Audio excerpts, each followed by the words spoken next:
Dorado, Pero abierta mira. la sala, dice. Eh, yo mismo he abierto la sala. Pero el problema es que estamos en el comedor.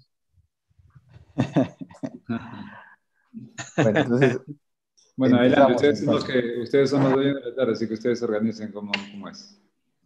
Gracias. Ya, entonces empezamos.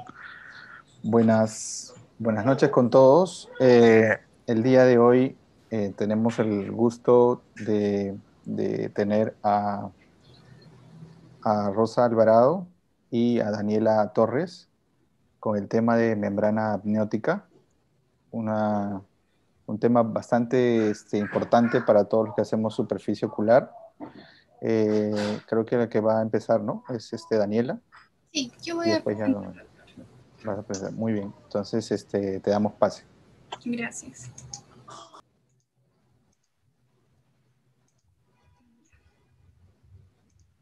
Buenas tardes con todos. Bueno, sin antes desearles un feliz Día del Trabajador. Gracias por, a pesar de ser feriado, gracias a todos los presentes por estar el día de hoy. El día de hoy hemos preparado un tema titulado membrana amniótica y para lo cual he tenido el agrado de que me apoye para esta ponencia la doctora Rosa Alvarado. Básicamente vamos a hablar de los usos en cuanto a superficie ocular y vamos a ver algunos ejemplos, otros usos de oftalmología que también se están utilizando actualmente. Entonces, para mencionar, bueno, la membrana amniótica, como ya conocemos, es la capa más cercana de la placenta al feto. Esta se va a empezar a formar después del 8º día de la fecundación y como sabemos, pues una placenta madura va a tener un lado materno en donde se encuentran los cotiledones y un lado fetal en donde va a estar la capa amniótica. Esta pues va a cubrir, como vemos en la imagen de la derecha, va a rodear al feto. Esta es una membrana transparente avascular y va a mantener el equilibrio hidroelectrolítico del medio en donde se va a desarrollar el feto. En cuanto a la historia del uso de la membrana amniótica, esta parte desde 1910 con Davis, que empezó a utilizar esta membrana para problemas de la piel, y a partir de este año se hizo extensivo en otras áreas de medicina. Y en oftalmología se utilizó por primera vez con Derrot, quien utilizó esto para tratar sin-bléfaro. Sin embargo, no tuvo resultados muy exitosos. La membrana que utilizó fue una membrana amniótica fresca. Luego de 6 años, Sorsby utilizó nuevamente esta membrana para patologías tras una queratitis química y tuvo resultados bastante favorables. Y la historia posterior dice que se quedó en desuso la membrana amniótica hasta el año de 1992, en donde Kim y Tseng empezaron nuevamente a utilizarla para todo tipo de patologías de superficie ocular, como vamos a ver más adelante. Entonces, partamos sabiendo cuál es la estructura de la membrana amniótica. Como observamos aquí, esta va a estar constituida por un epitelio apoyado en una membrana basal y esta a su vez en un estroma que va a estar dividido en una capa compacta, en una capa de fibroblastos y en una capa esponjosa. El grosor que tiene toda esta membrana está entre 0.2 a 0.5 milímetros y las zonas más gruesas se van a encontrar a nivel del cordón umbilical, más cercanas en donde se inserta el cordón umbilical. Entonces, hablemos del epitelio. Como vemos en esta lámina, es una membrana amniótica, es una lámina histológica de membrana amniótica teñida con tricrómica de Mason. Podemos observar la zona superior, el epitelio. Este es un epitelio cúbico y si nos damos cuenta, la superficie es un poco irregular, la superficie apical, y esto es gracias a las microvellosidades. Se dice que por cada amnios vamos a obtener un rendimiento más o menos de 100 millones de células. Y estas células, de todos los componentes del epitelio, se podría decir que es el más importante porque esta es la fuente de células madre pluripotentes. Y esta característica se descubrió gracias a tinciones inmunohistoquímicas, en donde se determinó ciertas proteínas propias de estas células madre, como están acá, ¿no? Por otro lado, este epitelio, nosotros conocemos que las células de nuestro organismo pues van a presentar el antígeno leucocitario humano de tipo 1 en la mayoría de ellas y de tipo 2 en las presentadoras de antígeno. Y justamente pues esto va a mediar una actividad inmune, ¿no? Inflamación. básicamente. Pero en el caso del epitelio de la membrana amniótica, tiene un antígeno leucocitario humano no polimórfico, no clásico, de tipo HLA-G. Y esto es lo que le va a conferir la característica de tolerancia inmunológica. Por eso es que durante la gestación hay un escaso o nulo riesgo a lo que es el rechazo, ¿no? Y la reacción inmunitaria en ese ambiente va a estar reducido, básicamente por este antígeno leucocitario humano. Por otro lado, también tiene el epitelio características antiinflamatorias y antimicrobianas, y eso está dado por proteínas tipo beta-defensinas, catelicidinas e inhibidores de la proteasa de leucocitos que se van a encontrar en el epitelio. En cuanto a la membrana basal, como toda membrana basal, esta va a permitir dar estabilidad mecánica a su epitelio, que hemos visto que tiene funciones muy importantes. Y además va a tener colágeno. Dentro de este colágeno, el más abundante es el tipo 4. Y si recordamos, la membrana basal corneal, la conjuntival, su colágeno principal es el tipo 4. Por eso es que se ha visto por estas similitudes en la estructura que es un adecuado uso para las patologías de superficie ocular. También hay otras proteínas como la fibronectina y las lamininas que van a ayudar a darle estabilidad mecánica. En cuanto al estroma, siempre recordar que este es un estroma avascular, y en cuanto a la capa compacta, que es la que está más cercana al epitelio, esta se va a caracterizar porque le va a dar resistencia a la tracción de la membrana amniótica. Después de esta seguía la capa de fibroblastos, y básicamente tiene ese nombre porque tiene fibroblastos y unas células denominadas células de Hochbauer, que en la etapa fetal se dice que actúan como macrófagos, impidiendo que patógenos ataquen al feto. Y la capa esponjosa pues es la más alejada del epitelio. ¿Y qué características va a tener esta? Básicamente la capa esponjosa se caracteriza por ser pegajosa. Y esta característica va a ayudar a diferenciar, ¿no?, cuál es la cara epitelial, que generalmente no es pegajosa, y de la cara estromal, para las técnicas quirúrgicas básicamente. Y en cuanto al estroma, pues también hay múltiples colágenos como el tipo 1, el tipo 2, el 3, el 5 y el 6, que también hemos visto que se encuentran en tejidos como por ejemplo la córnea y la conjuntiva. En cuanto a las propiedades más resaltantes, la membrana amniótica permite la inducción de la proliferación celular. Y esto es básicamente gracias a los factores de crecimiento que tiene: el factor de crecimiento epitelial, el de los queratocitos, el factor de crecimiento fibroblástico básico, el hepático, y también péptidos natriuréticos y hormona liberadora de la corticotropina. Y gracias a esta proliferación celular es que estos factores van a permitir la mayor adhesión de las células, inhibiendo la apoptosis, por ejemplo, en los defectos epiteliales que no cierran, en los persistentes. También va a reducirse la neovascularización, básicamente por los inhibidores de las metaloproteinasas, el colágeno tipo 13 y la interleuquina 10, que recordemos que esta interleuquina es antiinflamatoria.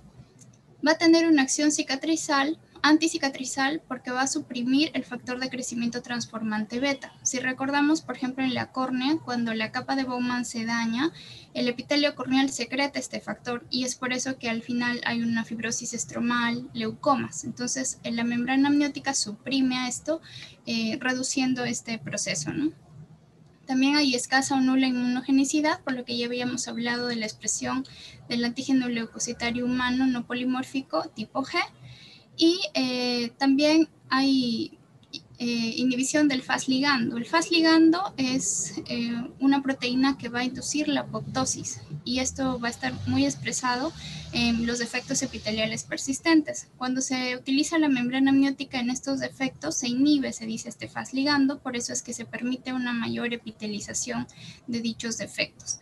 Ahora, esta inmunogenicidad se dice que en las membranas amnióticas frescas va a estar reducida, y aquellas que tienen nula inmunogenicidad, que es lo que se quiere, va a estar en las membranas amnióticas criopreservadas. También va a permitir la migración celular gracias a proteínas como el ácido hialurónico principalmente y el Umican, la migración de los queratocitos gracias a las proteínas de PP4 y SERPIN1, y un pool de regeneración que básicamente es un pool de colágenos que ya hemos mencionado anteriormente. Todas estas propiedades van a estar conservadas cuando se habla de membranas amnióticas frescas.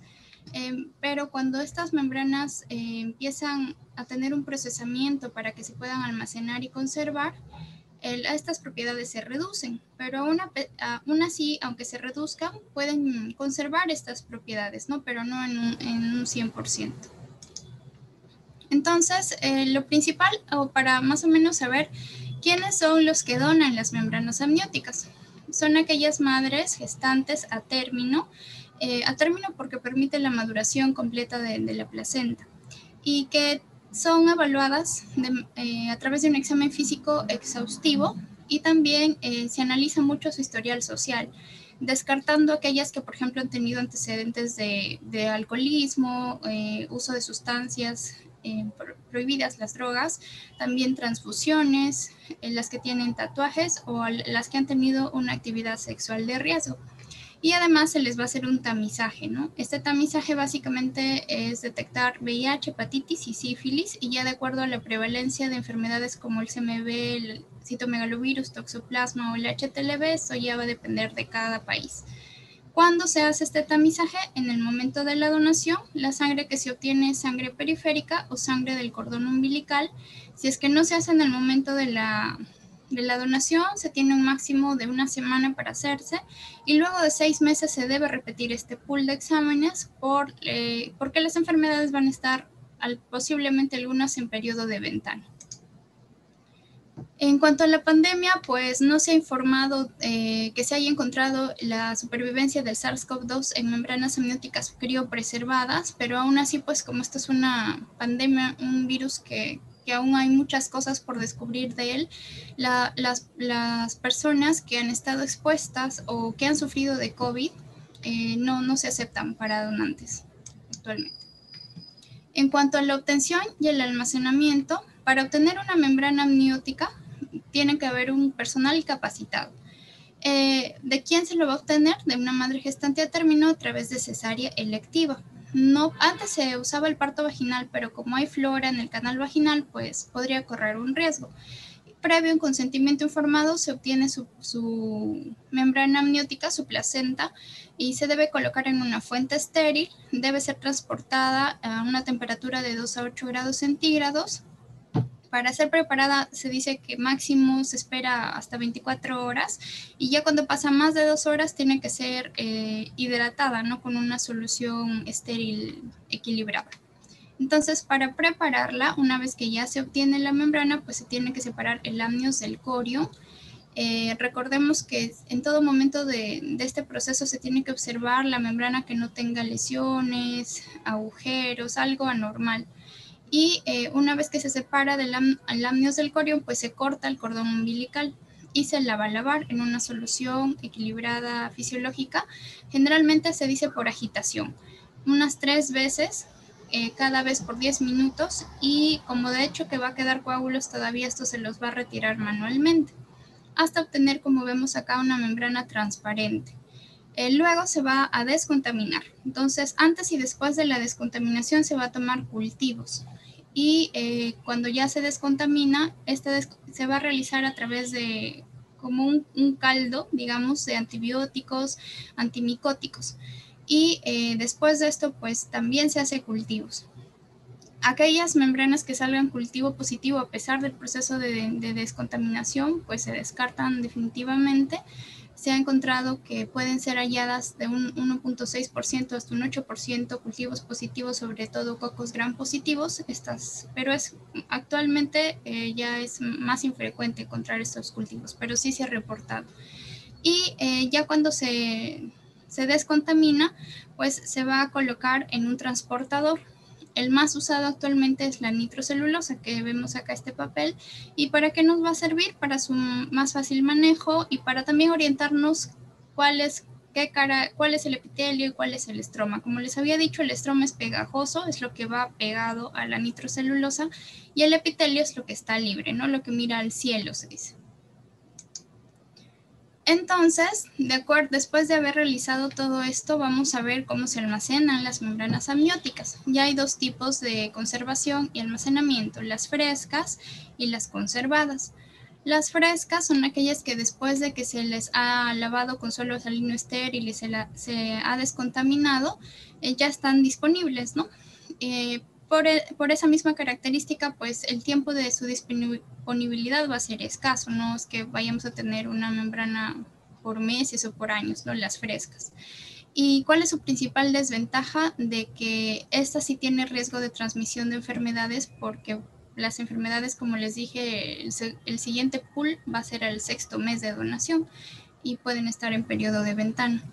En cambio, las criopreservadas, estas van a tener un procesamiento más complejo, se van a considerar tejidos inertes y como les había mencionado, por su mismo procesamiento, la viabilidad celular y la capacidad proliferativa no va a ser tan buena como la membrana fresca, ¿no? Y los factores de crecimiento y las citoquinas antiinflamatorias pues también va a estar limitada. Entonces, dentro de las membranas amnióticas conservadas, vamos a tener a dos tipos, las criopreservadas y las deshidratadas por liofilización o secado. Se dice en la mayoría de literaturas que lo que se prefiere actualmente es la criopreservada, ya vamos a ver por qué, y algunos lo consideran como el gold estándar, ¿no? Esta criopreservada básicamente es que ya cuando se descontamina la membrana amniótica, se va a colocar en una solución para su conservación en una proporción de 1:1 que utiliza un medio de Eagle modificado por Dulbeco, así se denomina, y también glicerol a una concentración del 86%. Y se va a almacenar a temperaturas que llegan hasta menos 85 grados Celsius y su máximo, este procesamiento le va a conferir un tiempo máximo de uso de hasta 2 años.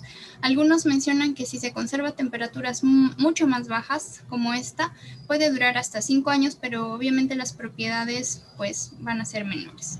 Mientras que las deshidratadas, esta deshidratación se puede utilizar la liofilización o las campanas de riesgo biológico. La liofilización, pues para realizar esto antes, primero se debe pretratar a la membrana amniótica. ¿Por qué? Porque durante este procesamiento y también la parte de la esterilización va a alterar la estructura de una membrana, principalmente su membrana basal y su epitelio. Entonces, este pretratamiento es básicamente con sacáridos lioprotectores, luego se la va a congelar a estas temperaturas y se la va a deshidratar. El deshidratado se realiza a través de un alto vacío por un proceso denominado sublimación gracias a un liofilizador, que esto consiste en que el estado sólido pase a estado gaseoso, pero sin atravesar el estado líquido. Y esto se da gracias a este aparato. Y la concentración de agua máxima que va a contener es un 10%. Luego de eso se tiene que esterilizar la membrana y lo que más se utiliza actualmente es la irradiación gamma a una dosis de 20 kilograms. Se dice que más dosis mayores se ha visto que destruye totalmente la membrana basal de un tejido, ¿no? Y le causa toxicidad. Por eso es que se utiliza 20.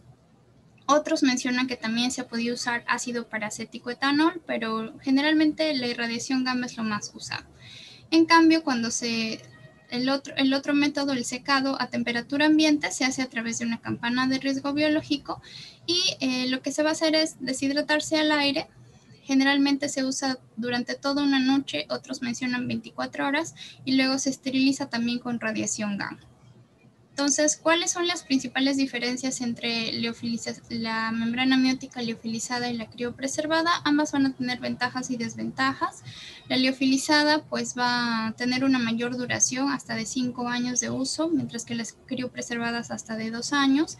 El grosor de la liofilizada va a ser mucho menor, justamente porque va a alterar un poco la estructura de la membrana basal, el estroma y también el epitelio, mientras que en la criopreservada se va a conservar. Una de sus ventajas frente a la criopreservada es que es posible almacenarla a temperatura ambiente, pero sus concentraciones de proteínas y factores de crecimiento van a estar más reducidas. Ahora, dentro de las conservadas o las deshidratadas, usar liofilización, el liofilizador o utilizar la campana de riesgo biológico, se ha visto que no hay mucha diferencia entre los factores, la cantidad de factor de crecimiento y los inhibidores de metaloproteínas. Entonces, este es un estudio que comparó estos métodos, la criopreservación y la deshidratación. Para ello utilizaron membranas amnióticas y también tejido de cordón umbilical.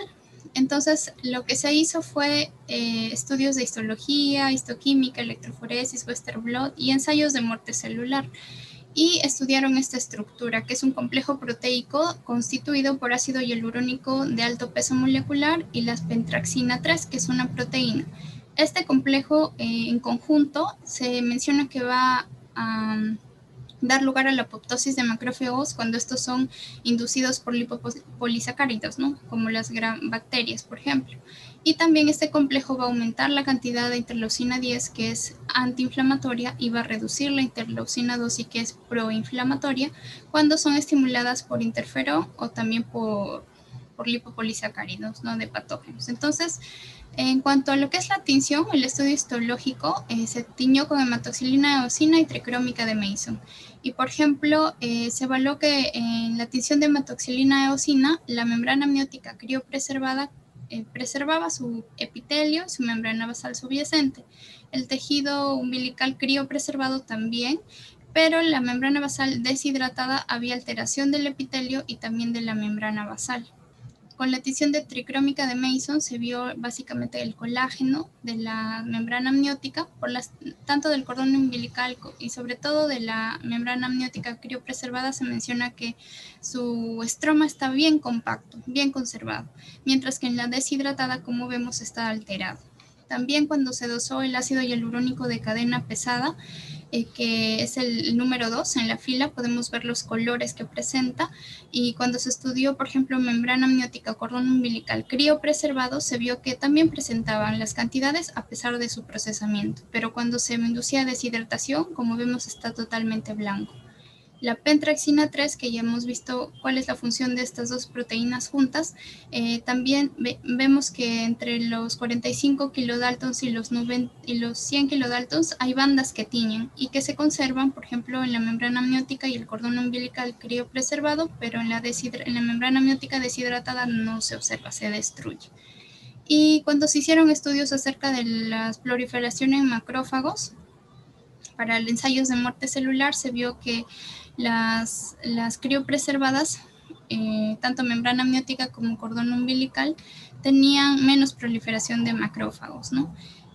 Pero cuando se evaluó las propiedades antiinflamatorias entre uno y otro método, la criopreservación tuvo mejores resultados, pero no hubo tanta diferencia significativa entre la deshidratada. Entonces, con esto observamos que el método de criopreservado, como su mismo nombre lo dice, pues va a preservar la estructura, sobre todo de la membrana basal, el estroma, y esto le va a servir al epitelio para tener un adecuado soporte y tener una adecuada función, ¿no?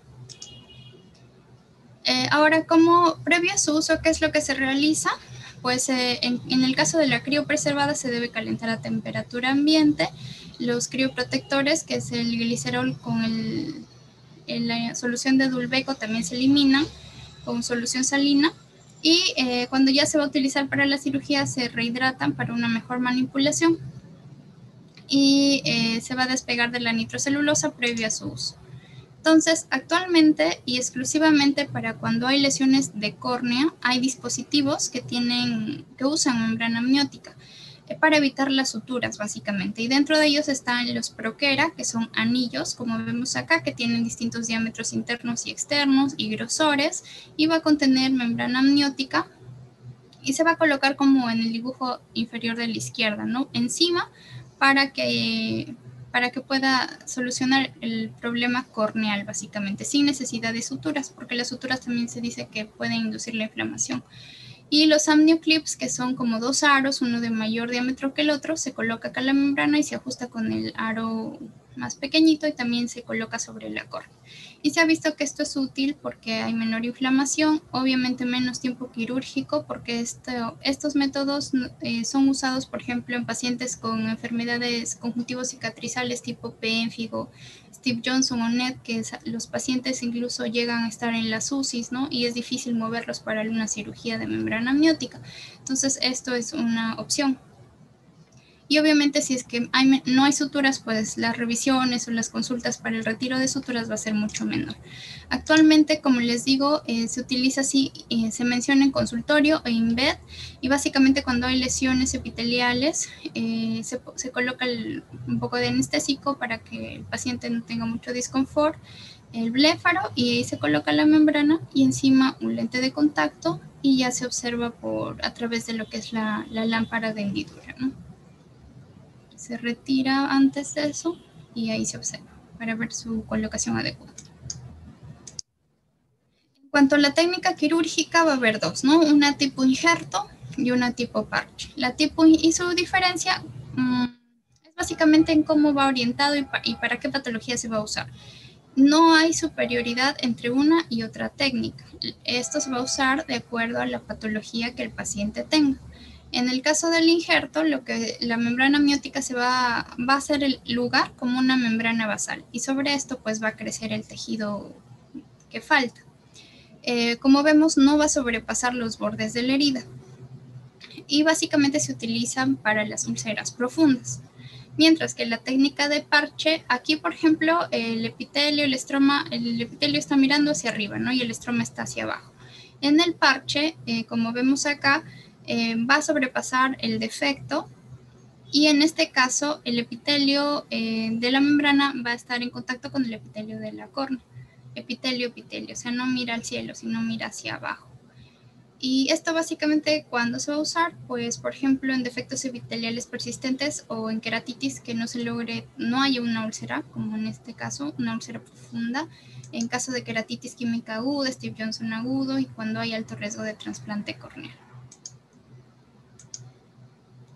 Dentro de los tipos de injerto hay una técnica que es la técnica del sándwich, que básicamente es rellenar con capas el defecto, la úlcera, y se dice que es indistinto acá, ¿no? Si el epitelio está mirando hacia arriba, mirando hacia abajo. Pero la capa más superficial, el epitelio, sí tiene que estar en contacto con el epitelio corneal, mirando hacia abajo, como un emparedado, un sándwich.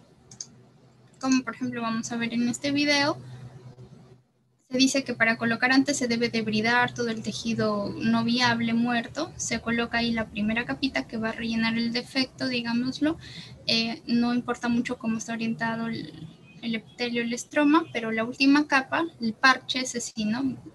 Ven cómo está epitelio con epitelio y se despega y ya ahí se va a colocar por encima. En este video vamos a observar que se sutura todo para que no se mueva y encima pues se le coloca un lente blando para que también no se mueva, ¿no? Y ahí está. Ya. Quise traer a este artículo porque me pareció un poco interesante, si bien es cierto los resultados no fueron tan excelentes, pero actualmente, por ejemplo, se ha probado incluso el crosslinking acelerado en membranas amnióticas frescas. Este estudio separó las membranas en 3 grupos. Una que le colocaron crosslinking a estos parámetros, otras que solo tuvieron riboflavina al 0.1% por 10 minutos y la otra que solo fue membrana amniótica sin ningún tipo de intervención. Y se evaluó la resistencia a la tensión y el tiempo de disolución. La resistencia a la tensión se midió con megapascales y se vio que el grupo de crosslinking pues tenía más resistencia, ¿no? Más que los otros, pero no fue resultados significativos. Y el tiempo de disolución, normalmente una membrana amniótica se dice que empieza a disolverse entre más o menos 7 días, 7 más o menos 2 días. Pero en este caso, el tiempo que ellos tomaron como disolución fue el tiempo total, donde ya no quedaba absolutamente ningún tipo de célula de la membrana amniótica. Y para ello se vio que en el grupo A, que había recibido el crosslinking acelerado, demoró 2 semanas más, 6 semanas en total para la disolución total, versus las 4 semanas del grupo B y también el grupo C, ¿no? Entonces, en cuanto a los usos, pues vamos a poder usarlos en patologías corneales, principalmente las úlceras, sean postinfecciosas, postraumáticas, neurotróficas. Algunos mencionan perforación corneal y escleral menores a 1.5 milímetros, pero en verdad esto ya no se ha visto. También en patologías esclerales, como las escleromalasias o esclerosis necrotizante, que adelgazan bastante la esclera.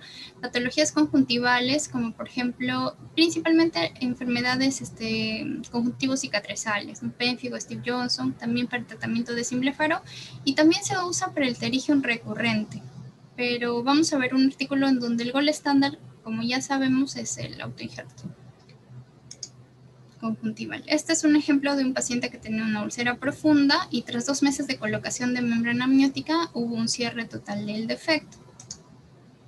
Este artículo sobre todo evalúa la efectividad de la membrana amniótica, sobre todo en úlceras corneales. Fue un metaanálisis que utilizó estudios de serie de casos, prospectivos, ensayos clínicos, con un total de 284 ojos, en donde hubo un seguimiento de 6 meses y se utilizó la membrana amniótica criopreservada. Lo que se quiso evaluar básicamente era la tasa de curación del epitelio corneal y la tasa de mejora de agudeza visual. Haciendo o tratando de diferenciar si es que esto cambia entre que la úlcera sea de etiología infecciosa o no infecciosa. Y también se quiso analizar como el tipo de técnica que podría ser mejor que otra, ¿no? Se utilizó una sola capa de membrana, varias capas de membranas y la técnica del sándwich. Y los resultados en general fueron que la tasa del cierre o de curación del epitelio corneal fue un 97%, y la mejora de agudeza visual un 53%, ¿no? En sí, las membranas amnióticas se utilizan principalmente para el cierre del defecto. No es que se espere una mejoría muy notoria en cuanto a agudeza visual, porque se ha visto que sí hay cierto grado de fibrosis estromal. Por eso es que la visión pues no mejora favorablemente como la curación que se quiere. Y aquí se observó que no importaba la etiología de la úlcera, no sea infecciosa o no infecciosa, funcionaba en ambas, tanto para la tasa de cierre como para la tasa de mejora de agudeza visual. Y pues para el análisis, para tratar de ver el beneficio, cuál era mejor entre usar una capa, varias capas o sándwich, no se pudo determinar porque, como lo dije anteriormente, la técnica va a depender de la patología del paciente. Por eso es que no hay referencias que respalden que un método es mejor que otro. Este es un artículo en el cual se utiliza la membrana amniótica en pacientes que tengan Steve Johnson y necrólisis epidérmica tóxica. Fue un estudio retrospectivo que evaluó 55 ojos y básicamente el objetivo principal era determinar la agudeza visual mejor corregida tras 2.5 años de haberlo seguido tras su colocación. Aquí también querían como dividir las etapas de colocación a los que se había sometido el paciente con la membrana, ¿no? Se clasificó en etapa aguda cuando era menor a 2 meses, subaguda entre 2 a 6 meses y la crónica más de 6 meses. Y lo que se había observado es que la mayoría de pacientes tenían una agudeza visual mayor o igual a 20/40 en un 82%. La mayoría había estado hospitalizado en la UCI. Se había colocado en la mayoría por su condición en bedside, o sea, no los habían llevado a sala, en la mayoría, ¿no? En el 82%. Y lo que se obtuvo tras este seguimiento en 2.5 años es que el 87% conservaba una agudeza visual mayor o igual a 20/40, el 9% entre 20/50 y 20/200 y el 4% peor a 20/200. Y analizando este grupo que tenía la mejor agudeza visual, que había conservado esta buena visión tras 2 años y medio, se vio que todos aquellos habían recibido en la etapa aguda la colocación de la membrana amniótica y sobre todo dentro de la primera semana. Por eso es que se recomienda que una vez diagnosticada este tipo de patologías, dentro de la primera semana, para obtener mejores resultados a largo plazo, se utilice la membrana amniótica. Este es el ejemplo de un paciente que tuvo síndrome de Steve Johnson. Vemos cómo está totalmente desepitalizado la piel, los bordes palpebrales, la córnea, la conjuntiva, y se le coloca la membrana amniótica, ¿no? Tuvo buenos resultados, pero pues lamentablemente por la condición del paciente fallece el paciente. Puede ser colocada una vez, 2 veces, hasta 3 veces. Otro de los usos de la membrana amniótica en superficie ocular pues es para el trasplante de células limbares, que ya nos han hablado anteriormente, y básicamente, por ejemplo, en los trasplantes conjuntivo limbares, sobre todo los autoinjertos, como el CLAU, el ojito sano, pues se quería prevenir como que la deficiencia de células limbares iatrogénicas, entonces a ese ojito se le colocaba membrana amniótica. Y en los ALO, los que por ejemplo tenían donante cadavérico, como los CLAL, se utilizaba pues para que mejore ese efecto, ¿no? Sobre todo si es que era pequeño el injerto, se podía utilizar ahí la membrana amniótica. En los queratolimbares también dependía, ¿no? Se podía usar en los autoinjertos o aloinjertos básicamente para que tener una mejor superficie de la córnea, ¿no? Mantener la córnea si es que estará lisa, o si había alguna irregularidad, pues ayudar a que ésta se vuelva lisa. También en los CLET, y así como eran utilizados básicamente como un sustrato, ¿no? Para poder colocar ahí las células limbares. También, por ejemplo, ese uso se tenía en el SLED. Y otros hablan de que también podría usarse para el trasplante de epitelio de la mucosa oral, que es el COMET, pero hay algunos reportes que mencionan que incluso ha habido mejores resultados sin el uso de membrana amniótica. Por eso es que, bueno, esta es la información que encontré, ¿no? Como que un poco controversial, pero para el resto, pues sí, sirve como un coadyuvante, podríamos decir. Otra de las aplicaciones en superficie ocular de la membrana amniótica es utilizarlo junto con plasma rico en plaquetas. Este de acá fue un estudio prospectivo, intervencionista, longitudinal, que evaluó a 11 pacientes, 11 ojitos, que tenían un diagnóstico, básicamente la mayoría úlceras neurotróficas, ¿no? Y que habían estado siendo tratadas 2 semanas con tratamiento convencional, que ya sabemos que son ungüentos, antibióticos, lágrimas naturales sin preservantes, etcétera, y tenían agudezas visuales bastante bajas. Entonces lo que se vio, lo que se quiso ver, pues fue la mejoría, que para ellos era la reducción del 50% más del defecto en 3 meses. Entonces, como les había mencionado, mucho de agudeza visual pues no vamos a esperar, ¿no? En sí es para el cierre del defecto. Y aquí se observó que todos, el 100% mejoró, y que de ese 100% el 45% tuvo un cierre total, y reduciéndose tanto el diámetro horizontal como vertical y de manera significativa. Y los síntomas también, como la quemosis, la inflamación, la hiperemia, el lagrimeo, el dolor y la tensión, obviamente, todos se redujeron de manera significativa. Por eso es que se concluye que una opción eficaz para aquellos pacientes que no mejoran con el tratamiento convencional es usar plasma rico en plaquetas, pero con uso de membrana amniótica. Este es un estudio que les había mencionado. Para el pterigium también se puede utilizar membrana amniótica, pero básicamente este estudio lo puse para recordarles de que aunque puede haber opciones como esta, el gold estándar es el autoinjerto conjuntival, ¿no? Y esto es demostrado en varios estudios y también en esta revisión sistemática de Cochrane, que utilizó 20 ensayos clínicos con 858 ojos que fueron sometidos a autoinjerto conjuntival y 887 a trasplante de membrana amniótica, y se evaluó la recurrencia a los 6 meses, ¿no? Definiendo a que el crecimiento del pterigium sea mayor o igual a 1 milímetro en la córnea como recurrencia. Y aquí se observó que era a favor siempre del autoinjerto conjuntival.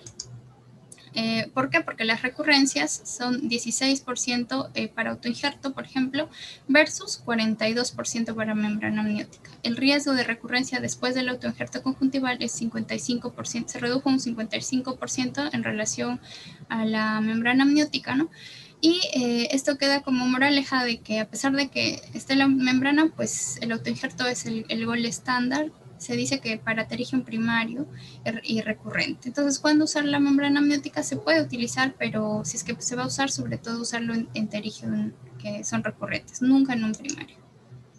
También se utiliza la membrana amniótica como un reservorio de drogas, y básicamente en oftalmología las drogas que utilizamos más son las quinolonas, y esto se vio en estudios iniciales que se hizo en conejos. Se les hizo como un defecto epitelial y se les colocó membrana amniótica y antibióticos, en este caso fluoxacino, y se midió la concentración en el humor acuoso. Y lo que habían encontrado era que el uso de membranas amnióticas gruesas atrapaban más antibiótico, obviamente, y tenían una disponibilidad mayor. Y recordemos que más gruesas están las más cercanas a la inserción del cordón. Y cuántos que debemos colocar el antibiótico y esperar para que se utiliza en toda su potencia. En el caso de los quinolonas se dice que tienen que tener un pretratamiento de 2 horas por lo menos, ¿no? Tras 2 horas de estar en contacto el antibiótico con la membrana, puede usar en toda su potencia. Y sí llega el antibiótico acá a un moracoso, incluso se ha visto hasta en las lágrimas. Y para culminar, también, si bien es cierto, su uso más amplio en oftalmología es para las superficies oculares, también se puede utilizar en otras áreas.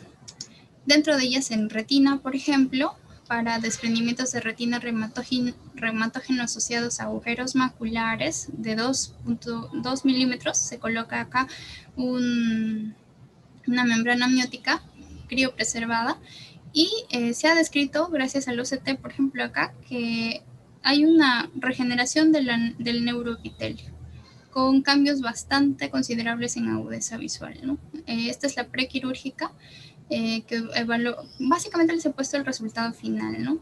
Porque la idea central es esa, de que mejora de 20/400 incluso MM o PL hasta 20/50 o 20/100. En estrabismo, por ejemplo, para las cirugías se utiliza para desinsertar e insertar el músculo. ¿Y para qué? Para disminuir las adherencias que puedan haber. Básicamente no interesa la orientación acá del epitelio, del estroma. Los envuelven así como una colchita sin suturas. He visto que es mejor porque causa menos inflamación. Se le envuelve nada más y ya se inserta el músculo. También en glaucoma, porque se ha evaluado también, por ejemplo, las traves con membrana y sin membrana amniótica en revisión sistemática, y se había encontrado de que el uso de la membrana con la trabeculectomía había tenido una reducción de PIO mejor que la que no utilizaba, y complicaciones como el ifema, por ejemplo, habían sido significativos, ¿no?, a favor del grupo que usó la membrana amniótica. Para el resto de complicaciones se reporta que no hubo diferencias entre una y otra. Entonces, como conclusiones, pues saber que la membrana amniótica tiene múltiples usos, no solo en córnea, sino también en la oftalmología en general. La que se utiliza más actualmente y por todo lo que hemos hablado es la criopreservada. Y recordemos que, ¿por qué? Pues va a presentar propiedades antibacterianas, antiinflamatorias, antiangiogénicas, que son a favor de las patologías de la superficie ocular. Y eso sería todo. Muchas gracias. Muchas gracias, Daniela. Excelente la exposición. Pueden escribir sus comentarios en el chat o preguntas. Rosita, ¿alguna acotación?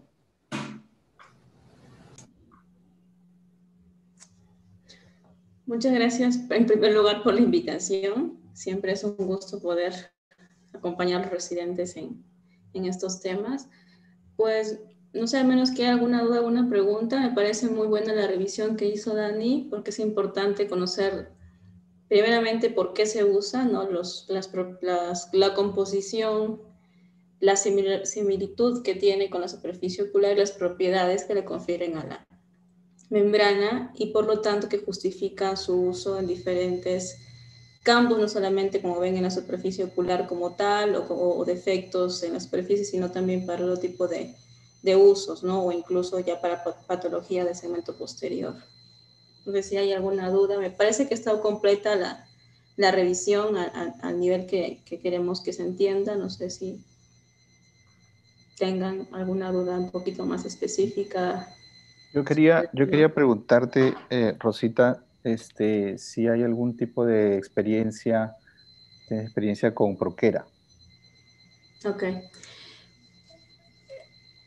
Experiencia personal que yo la haya usado, no. Sí la he visto usar cuando estuve en Miami con el doctor Jefferson, que es quien tiene su compañía y la produce, y veía cómo en ese momento eran los fellows que lo tienen a disposición como si fuera lente de contacto. Entonces, yo me acuerdo que lo usaba mucho, por ejemplo, para estos defectos post úlceras herpéticas, por ejemplo, ¿no? Les ponían al paciente no sé, lo quitaban cada semana o cada 5 días y veían cómo mejoraba, les cambiaban el lente, le ponían otro y así hasta que vaya reduciendo el defecto, ¿no? O sea, yo personalmente no lo he usado, pero sí he visto cómo lo usaba mucho ahí en su clínica, bueno, por obvias razones, y la experiencia que he podido ver en la literatura, pues sí les reportan que les va muy bien, ¿no? Con este dispositivo, recordemos que es, en este caso, el Proquera, es membrana amniótica criopreservada. Porque hay otras membranas, digamos, disponibles comercialmente, que son las secadas, las deshidratadas, ¿no?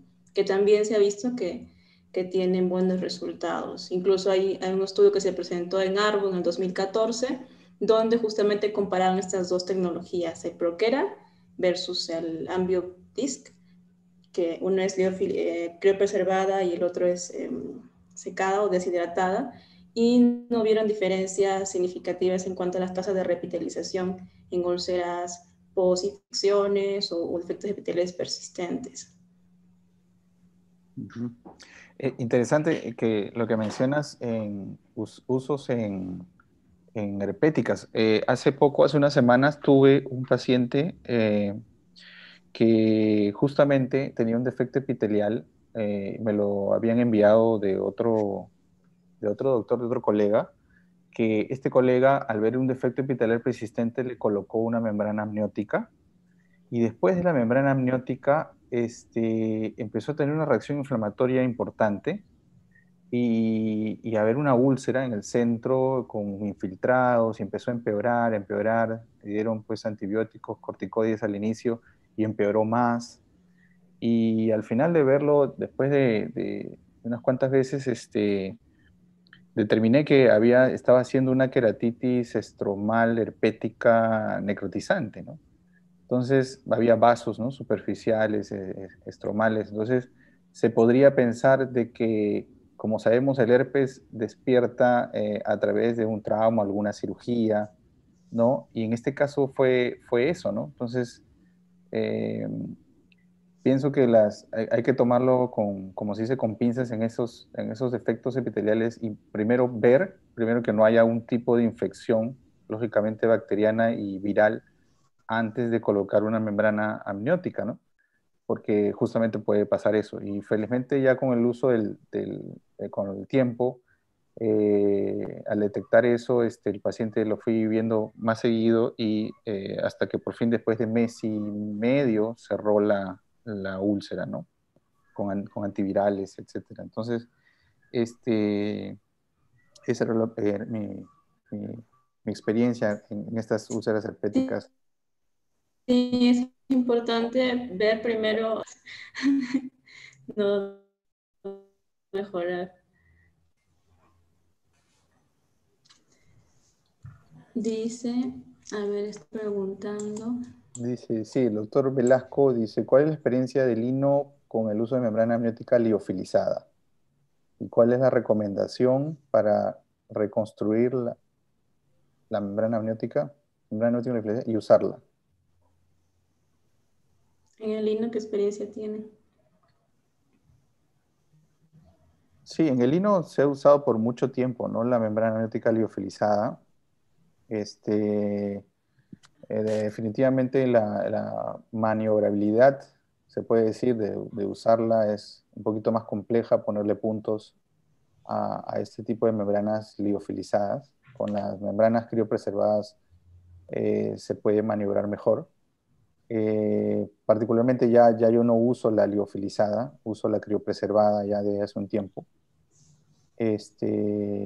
Y pues tiene todo un proceso, ¿no?, las criopreservadas, que hay que traerlas el mismo día. Sabemos que están congeladas a -80 °C.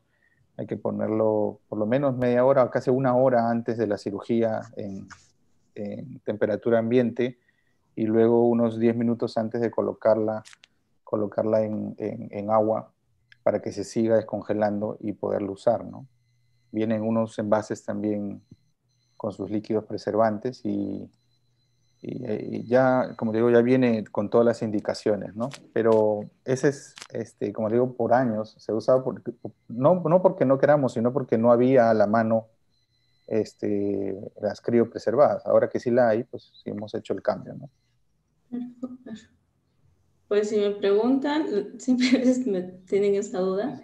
¿Puedo? En lo personal, y esto sí, como saben, es anecdótico porque pues la opinión nuestra es el nivel más bajo de evidencia, había que ver la literatura. Pero, por ejemplo, yo no sé lo que es manejar una criopreservada. He puesto muchas membranas, pero todas han sido liofilizadas o deshidratadas. Y lo he usado en defectos epiteliales, lo he usado para, no sé, etapas agudas, ¿no? Para quemaduras, he usado para SLED, para SLED halogénicos, lo he usado con plasma rico en plaquetas. Entonces, no podría decir si una es mejor que otra. Ya creo que me he acostumbrado al tema de las maniobras para poder manejarla, entonces no podría decir comparar, ¿no? Por lo que dicen otros colegas, como por ejemplo lo que mencionas, que sí, como que es más fácil la manipulación. Ahora, yo no sabría decir tampoco en cuanto a los efectos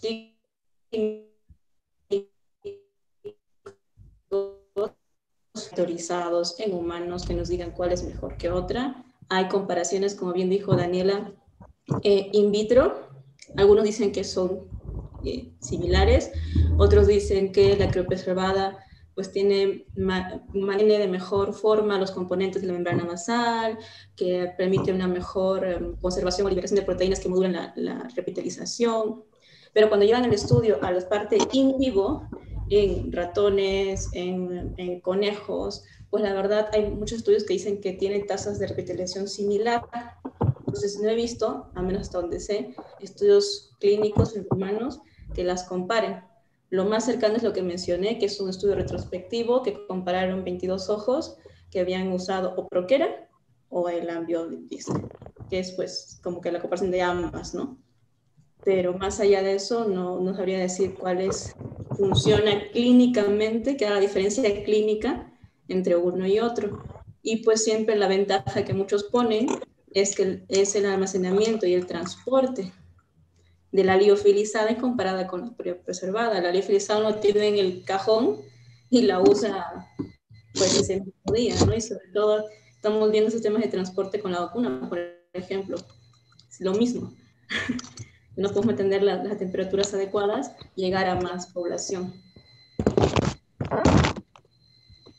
No sé si Sí, puedo. doctor Mesías. ¿Qué tal? ¿Cómo está? Bonita tu charla, Daniela, muchas gracias. Igual por tu participación, Rosita, muchas gracias. Yo he usado un buen tiempo las que vendía el Hospital del Niño, que es la liofilizada, y con muchos altibajos en su manipulación principalmente. Entonces fui viendo qué se podía hacer o cómo podía trabajar, y que quizás las últimas que usé, porque después ya ha sido un poco más difícil, porque ya las últimas que llegaban ya eran muy frágiles, se rompían muy rápidamente. Pero en las anteriores encontré que para poder utilizarlas tenía que ponerlas en suero fisiológico o en cloruro desde el momento que iba a comenzar a trabajar la superficie para sacar los vasos, despegar las adherencias, etcétera. Ya estaba en una riñonera con suero fisiológico y le ponía una gasa encima como para que no flote, porque como es deshidratada, flota. Entonces le ponía una gasa encima y con eso lograba que se pueda hidratar. Si uno lo trabaja muy rápido, se rompe muy fácil, muy fácil. Entonces eso era la primera parte. La segunda parte era que a veces era difícil verla. Se perdía con facilidad los puntos en los cuales uno quería avanzar. Entonces se me ocurrió por ahí, entonces comencé a usar 1 centímetro de azul de tripán que usamos para las cataratas, 1 centímetro y completaba una jeringa de 10,9 centímetros de cloruro. O sea, 1 centímetro de azul de tripán más 9 de cloruro. Y todo el tiempo que ya estaba trabajando sobre el ojo, iba irrigando con ese contenido. Y la membrana se captaba el azul de tripán y se volvía una membranita media celeste, como la que está en mi espalda más o menos, se hacía un poquito celeste y con eso podía manipularla mejor. Otro punto que me di cuenta es que el tamaño que venía era grande y eso tienen que hacer cuando trabajen en cualquiera de las membranas. Traten de poner la membrana ya casi, no de igual tamaño, sino ya casi del tamaño que van a usar.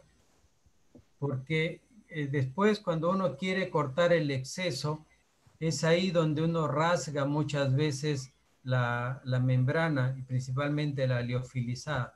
Entonces hay que tratar de ir viendo de qué tamaño más o menos van a usar.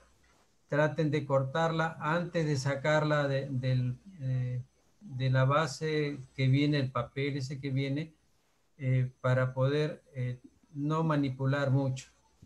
Otro que hice es lo que he visto los puntos como han hecho, ya los hacía hace un buen rato. O sea, hago los puntos en 360 grados. Al comienzo ponía punto por punto, ponía punto y cortaba, ponía punto y cortaba. Pero eso también hacía que esté manipulando mucho la membrana y se rasgaba. Entonces comencé a hacer puntos corridos. Comenzaba en un lado y terminaba en ese mismo lado, tratando sí que a la hora que me tocaba entrar en la membrana, entraba casi perpendicular. Nunca entraba de costado, sino que entraba, atravesaba la membrana casi perpendicular y ahí recién en el limbo o cerca del estroma giraba la aguja para que no me lesione la membrana. ¿Okay?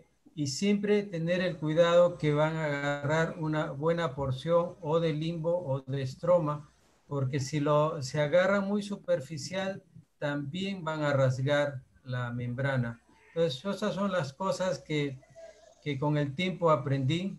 Te las repito.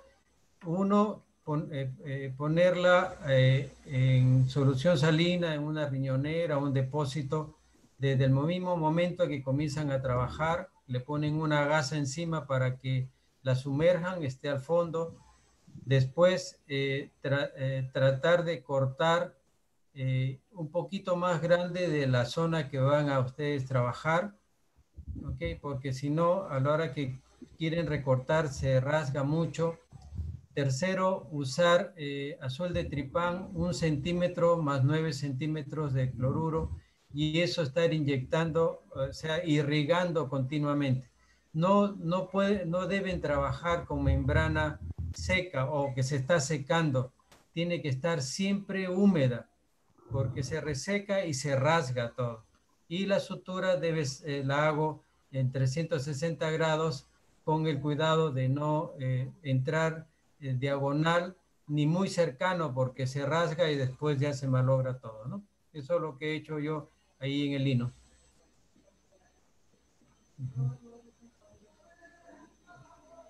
Muchas gracias, doctor. Sí, muy interesante lo del azul de tripán, ¿no? Para poderlo ver mejor y no tener problemas. Sí, es muy frecuente lo de que se rasga, ¿no? También. Lo presentamos, ¿no, doctor Mesías, en un congreso en Trujillo? Claro, Rosita, esa es una de las grandes cosas que presentamos y que odio tanto, que los trabajos libres los tiren a una esquina y nadie sabe los trabajos libres, ¿no? Porque se debe escoger algún trabajo que sea novedoso y se presente de repente en la tribuna, ¿no? porque ahí los trabajos libres está el que va a exponer y su amigo para que lo aplauda. Después no hay más. Nadie sabe de los trabajos. Eso fue ya con Rosita y con la doctora Lip, creo, ¿no? Sí, con Sandra. Con Sandra Lip. Mira, ¿cuántos años en Trujillo lo presentamos, no, Rosita? Sí. ¿En cuántos años, fíjense? Y nadie conoce esos secretitos de la casa, ¿no? Ujú. No sé si te acordás, Rosita, ¿lo has usado tú alguna vez o te olvidaste también? Es que la verdad, doctor, como fue lo primero que llegó a mis manos, la membrana, o sea, no tenía eso de antemano de que es difícil, no se puede. Entonces, digamos que en automático tuve que aprender a manejarla, entonces no, al día de hoy no tengo problema para manipularla, entonces no, quizás no he tenido la necesidad de poder teñirlo con el azul, ¿no? Pero sería interesante quizás poder hacerlo nuevamente y comparar. Pero en el momento, por ejemplo, lo que hacemos más es reconstrucción post cirugía de tumores de la superficie ocular y pues ahí en ese caso sí no la suturamos y no es todo con el adhesivo, ¿no? Con el adhesivo tisular.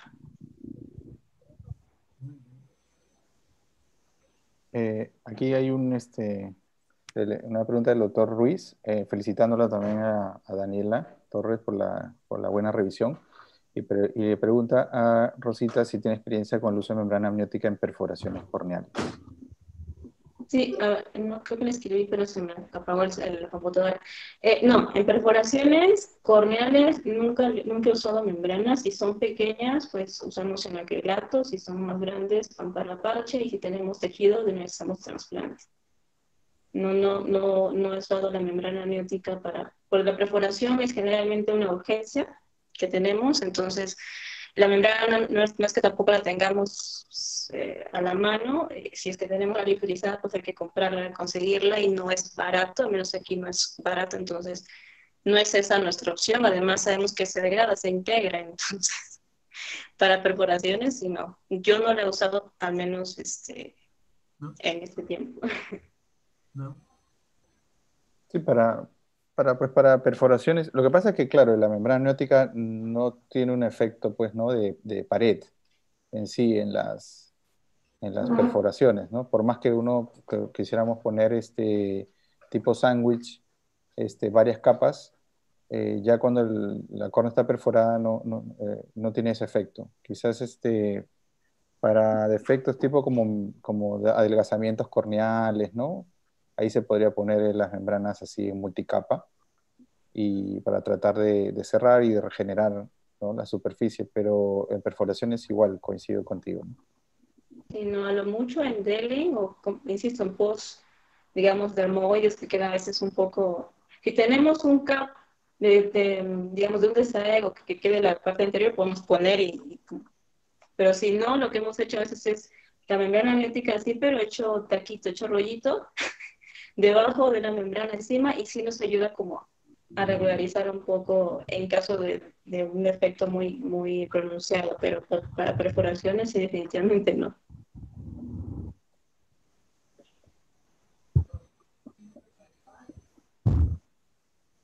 El doctor Velasco también felicita a Daniela por su revisión, ¿no? A todo el equipo de córnea. También pregunta sobre si has tenido experiencia en cimbléfaro y en síndromes conjuntivos cicatrizales. En estos tipos de síndromes, pues lo primero es muy importante, primero ver la patología de base y controlar la inflamación de la patología de base. Porque si estamos con un cuadro activo, pues le hagamos lo que le hagamos, se va a volver a pegar. Entonces es muy importante ver qué patología tenemos de base y que estamos seguros que esté controlada la inflamación, o incluso un día antes, con el día operatorio, se le pone pues, corticoides, ametasona, o se lo prepara con bolos, porque por más que esté controlado, el mismo trauma de la cirugía enciende el cuadro. Entonces, lo primero es lo más importante, es tener controlado el cuadro inflamatorio de base. Una vez con eso, si se puede usar la membrana, es importante poner el anillo de simpléfaro, de todas formas, ¿no? Y seguir manejando con su lubricante, con inflamatorios, con lo que tengan los pacientes. pero pues digamos, por ejemplo, un simple Harold post o por un origen recurrente va a ser diferente a un, no sé, a un simple Harold post Steven Johnson o en benfigoide. Entonces, sí, es como que el éxito va a ser va a ser mejor en estas enfermedades, digamos, primarias o locales, comparado a enfermedades sistémicas, donde quizás el éxito no sea el que esperáramos. Sí, yo recuerdo la charla que diste, Rosita, y era este, lo que acabas de mencionar, ¿no? Habías hecho tú un esquema y lo primero era lo primero. Lo primero es saber el simbléfaro en qué situación está para poder manejarlo, ¿no? Si no, todo lo que se viene en una etapa inflamatoria marcada se viene abajo, se malogra. Por más que haya revistas o artículos que dicen que hay que hacer las cosas rápidamente, no funciona, no funciona. Ya siguiendo tus pautas, hay dos cosas que se pueden hacer con el simbléfaro. Como le digo, como les dije también esa vez, yo estoy siguiendo un poquito lo que es el injerto de mucosa oral, y la mucosa oral se puede usar de dos maneras. Uno, sacando inclusive, o sea, haciendo cortes simples a bisturí para armar el espacio que falta. Y hay otro sistema como una rasuradora, que es cuando tú ya has conseguido más o menos eso y la córnea necesita alguna ayuda más, puedes usar también la mucosa oral, pero ya usando esta afeitadora, como yo le digo, ya se saca casi una lámina como la membrana, como lamnios, y esa se puede poner sobre la córnea, pero esa no se puede poner alegremente sobre la conjuntiva porque no tiene la fortaleza. Con eso se consigue, como viene con glándulas salivales, se consigue la humedad que el ojo no tiene. Por ejemplo, un Steven Johnson hay queratinización por el simbléfaro y por la ausencia de lágrima. Y he conseguido que se humedezca la superficie. Y los pacientes que he operado están contentos y ya quieren inclusive el trasplante porque manejan ya su ojo mejor en movimiento y en lubricación. Entonces, pero membrana mucosa no. Por eso de repente, siempre que escucho estas charlas, me digo, o quiero preguntarle a Rosita, eh, una de las indicaciones es cuando no hay función de las células madres, pero la membrana, el amnios, va a hacer que aparezcan nuevas células madres o va a epitelizar mientras aparezcan células madres verdaderas, porque sabemos que el amnios tiene un tiempo de vida, ¿no? Y entonces, después de ese tiempo de vida, ¿qué pasa con las células epiteliales si no tienen de dónde crecer? Entonces, esa siempre es la pregunta que me hago en mi cabeza y ahora quiero dársela a saber. Cuando sea el curso de córnea, también al que exponga le voy a hacer la misma pregunta.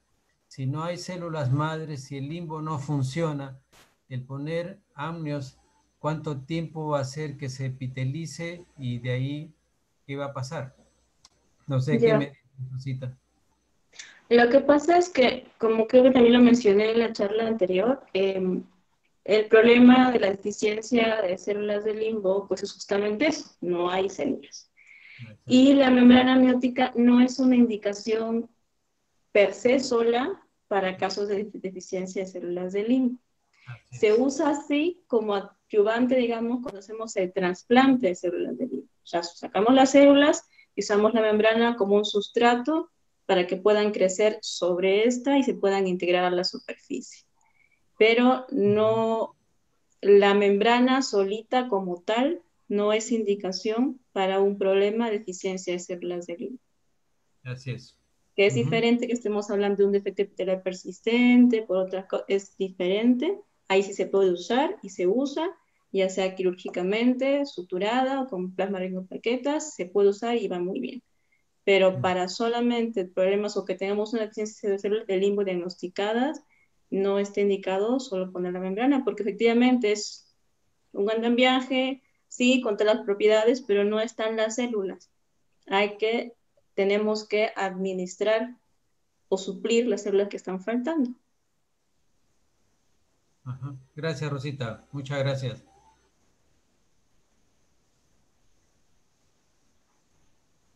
Muy bien. Hay una pregunta más del doctor Velasco, que ¿cuál es el esquema del bolo de corticoide que emplean? Dice cómo lo indican y posteriormente qué tratamiento de esteroide le indican al paciente. ¿Para qué? Era referente a la pregunta anterior de cómo tratar el simbléfaro en el síndrome conjuntivo cicatrizales, ¿no? Imagino que es el empleo del corticoide en esos casos. Así es, Álvaro, gracias. Ahí está Pepe. Si quieres, pues, escuchándola. Sí, parece que ha habido temblor por su casa porque su pelo está un poco parado.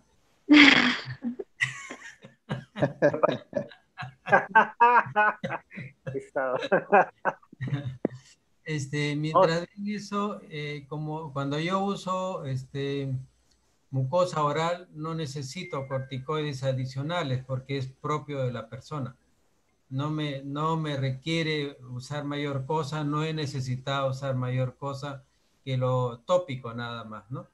Pero no he usado para nada adicionales de corticoides ni sistémicos ni inyectar, solamente ungüentos que tengan combinaciones de antibióticos corticoides y eso me ha caminado. Previa toma de la glucosa y la presión arterial, obviamente con laboratorios pues, dentro de límites.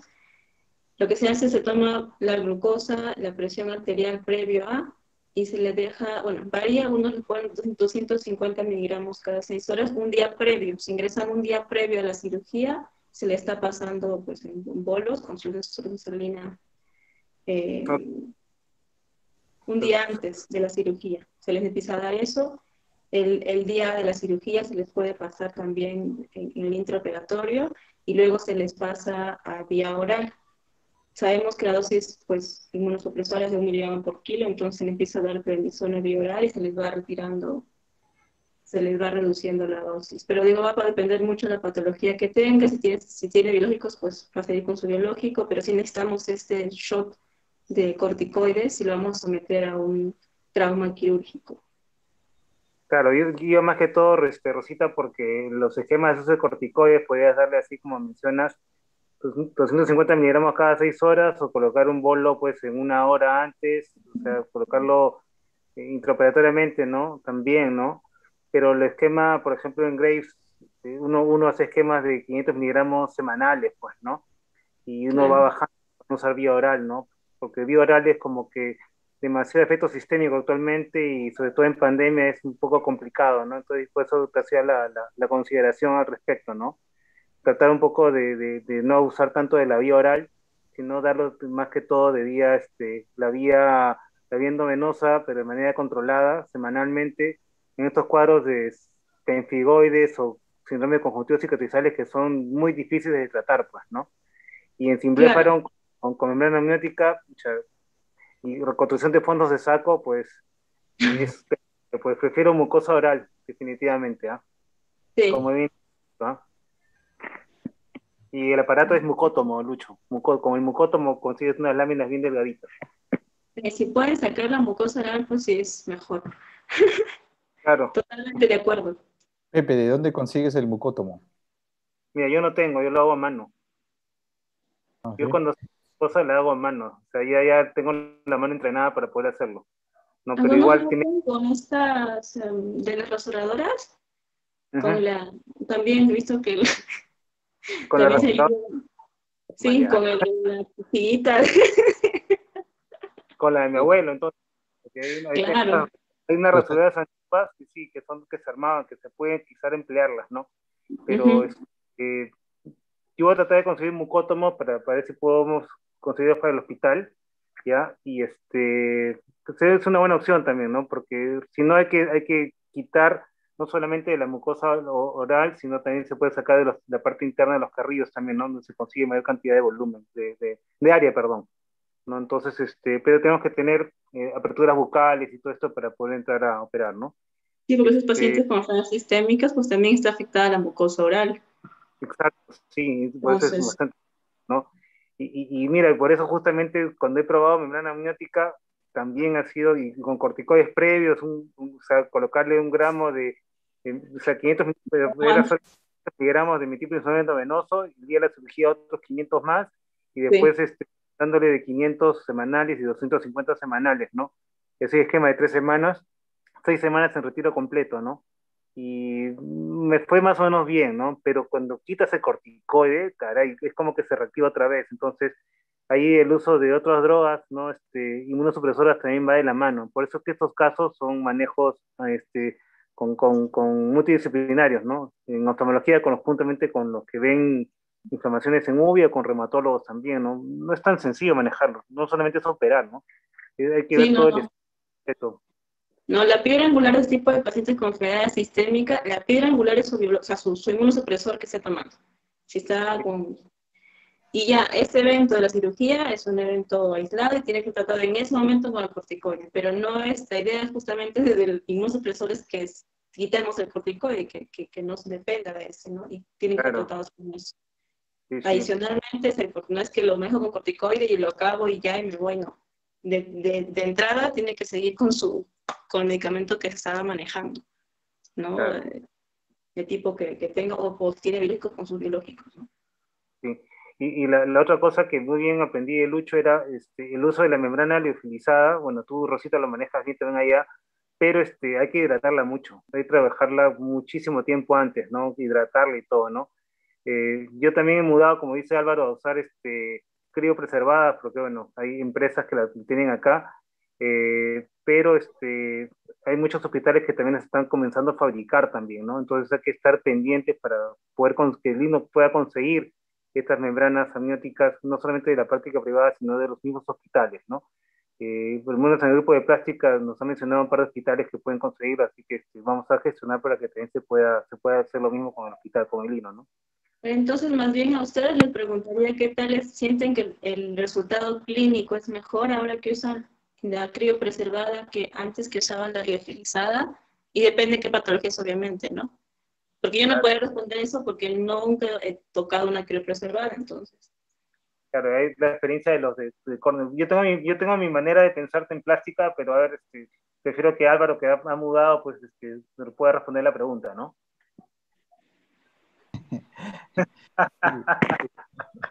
Toma. Toma.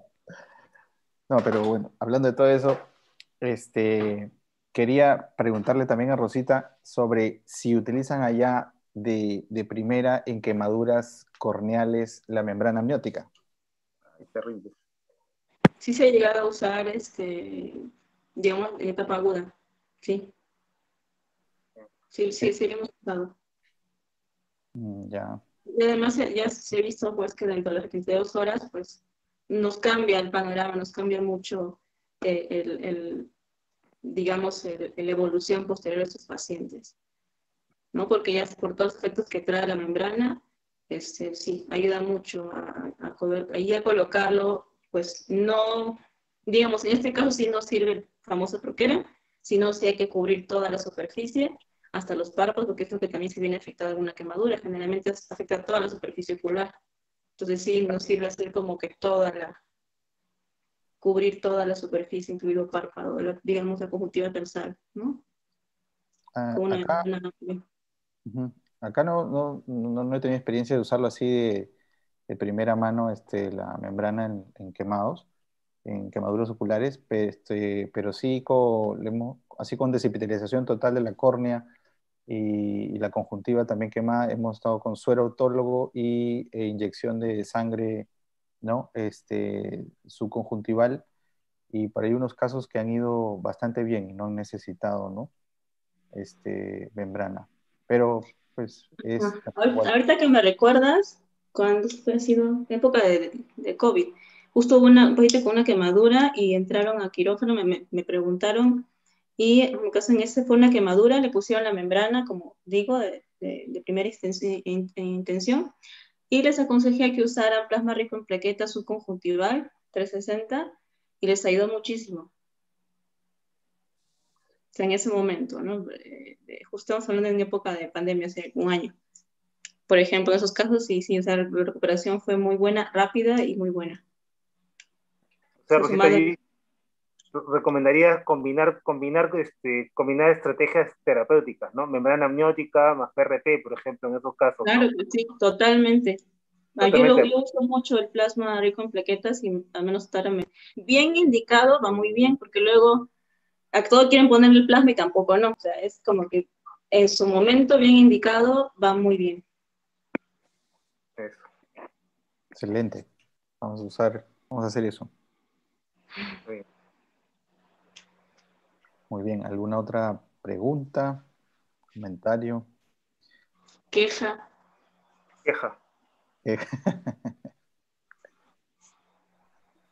No, Son ninguna. las diferencias. Excelente todo. Sí. Muy bien. A Pepe que le gusta mucho también la superficie. Ah, no, me encanta, superficie circular. Es todo un tema. Sí, Todo. sí. Muy apasionante. Te podemos invitar de vez en cuando para que trabajes en córnea. Encantadísimo, no hay problema. Somos vecinos. Muy bien, listo. Danielita, un favor, ¿nos puedes regalar tu charla para ponerla en la computadora de córnea? Claro, doctor, con mucho gusto. Ya lo llevo en el UCB el día que me toca córnea. Ya pues, muchas gracias. Sí, para que aprenda el doctor Cáceres un poco. Sí, me pasa también, por favor. Está muy buena tu charla. Sí, muy buena. Gracias. Muy bonita, de verdad. Muchas gracias, Dani. Muchas gracias, de verdad. Gracias a ustedes. Gracias, doctora. Gracias. Gracias Daniela. por el Gracias apoyo por- de Rosita. Rosita, gracias por estar siempre. Es un gusto, de verdad, tenerte con nosotros. Un abrazo para todos. Muchas gracias. Gracias a ustedes, que estén bien, a seguir cuidándonos. Sí, Rosita. Igual, un abrazo. Un abrazo. Hasta luego. Luego, cuídense. Gracias. Bye. Chao, Pepe. Nos vemos. Chao, otro Mesías. Chao, Lucho. Gracias por Nos dejarnos. Nos vemos. Chao. Chao, chao. Nos vemos. Listo, chao con todos también.